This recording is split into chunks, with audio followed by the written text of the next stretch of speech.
بقشر السفندي هنعمل احلى كيكة سفندي انتي ممكن تدوقيها. الريحة في الوقت ده كانت اكتر مما تصورت. على فكرة يا جماعة السفندي ريحته قوية جدا جدا جدا، اكتر كمان من البرتقال. بصوا بقى، انا دلوقتي هقول لكم على الطريقة المختصرة اللي انا ببشر بيها قشر السفندي، بس هي ليها طريقة تانية لما بيبقى عندي كمية كبيرة من قشر السفندي. ايوه، انا باخد قشر السفندي كله، لو جايبة مثلا 5 كيلو 6 كيلو باخد القشر بتاعهم كله بحتفظ بيه، وفي الاخر بعمله بطريقه هبقى اقول لكم عليها. لكن لو انا عندي حبه قشر كده وعايزه اعمل كيكه ضروري، بعمل بالطريقه دي، ببشره بالمبشره في الحته اللي البشر بتاعها رفيع، مش الحته التانية اللي البشر بتاعها كبير. شايفين يا جماعه كان مبشور وناعم، ولما تمسكيه في ايديكي كده تحس ان هو هيتحول لعجينه. يلا نقول بسم الله ونصلي على النبي ويلا نشوف هنعمل ايه. انا عندي هنا عدد 2 بيضة، يعني بيضتين في درجة حرارة الغرفة. الكيكة بتاعتي اليومية انا مش بستخدم لها اكتر من بيضتين. هحط عليهم ظرفين من الفانيليا عشان طبعا نكسر ريحة الزفارة بتاعة البيض.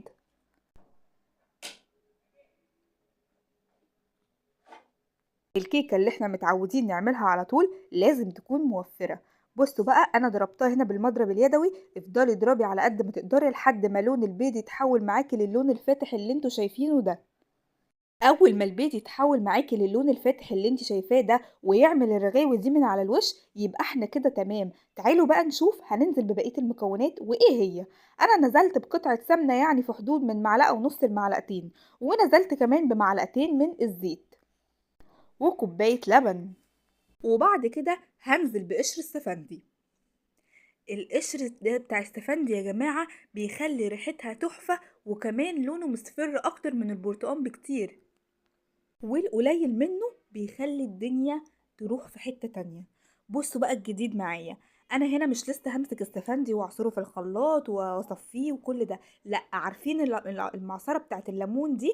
انا جبت كام فص سفندي كده مش كتير، وعصرتهم بنفس الطريقة اللي بنعصره بيها الليمون. انا عملت كام واحد بس، انا حبيت اوريكم فصين كده وانا بعملهم. برضو يا جماعه انا اول مره بجد اعمل كيكه طعمها كانت تحفه كده بالمنظر ده. انا ما تخيلش ان هي تطلع كده. ده بقى وش اللبن كان طازة كده ولسه غالية اللبن، وسبته شوية لحد ما عمل القشطة بتاعته ونزلتها وهي طازة كده. وطبعا ما اقولكوش على القشطة في اي حاجة، القشطة بتودي الاكل في حتة تانية.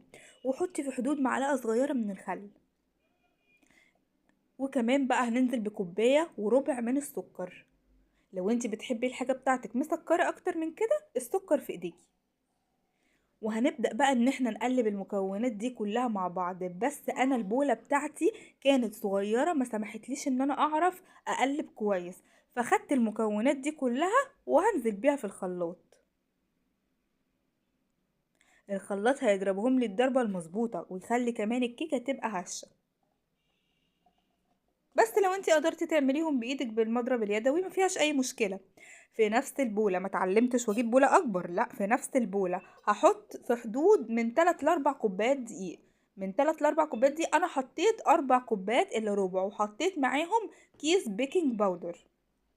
قلبي المكونات الجافة مع بعض، وحطيت رشة ملح خفيفة كده. وبعد كده هننزل بالخليط اللي احنا عملناه في الخلاط. الخليط ده محتاجش معايا غير شوية مية بسيطة خالص خالص خالص. انتي طبعا ايدك ميزانك. انا علشان البولة كانت صغيرة زي ما قلتلكم، فانا اديتها تقليبة في الاول بالمعلقة، بعد كده عجنتها بايدي عادي جدا يا جماعة. بالعكس، الكيكة لما بتتعمل بالايد بتفرق وبتبقى حلوة قوي. وخدوا بالكم ان انا هنا مش عايزة اقلب بمضرب تاني.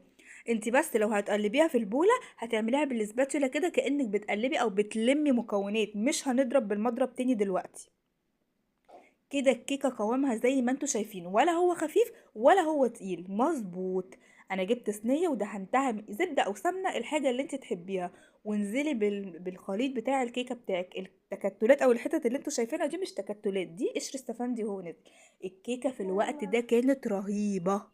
تخيلين بقى في البرد ده والشتاء والبيت كله ريحته سفندي، حاجه في منتهى الروعه. على فكره انا مستنتش عليها لحد ما تبرد، قطعتها وهي سخنه. انتوا عارفين اليوم اللي احنا بنعمل فيه كيكه ده الولاد بقى بيبقوا مستنيينها وعايزين يدوقوها، وانا لازم اصور واوريها لكم، فاضطريت ان انا اقطعها وهي سخنه. شايفين الارتفاع ودرجة اللون بتاعة الكيكة؟ الكيكة طالعة فاتحة وما شاء الله ريحتها حلوة وجميلة جدا يا جماعة. احنا عاملينها ببيضتين، يعني مش عاملين فيها مكونات كتير ولا اي حاجة. اللون بتاعها مظبوط جدا وحلو وفاتح، والقوام بتاعها والارتفاع بتاعها تحفة يا جماعة. يعني وصفة ولا أروع من كده. احنا ممكن كمان نعتبرها كيكة اقتصادية. يلا بقى شوفي انت عايزة تشربي ايه وهاتي حتة الكيكة ويلا بينا قدام التلفزيون.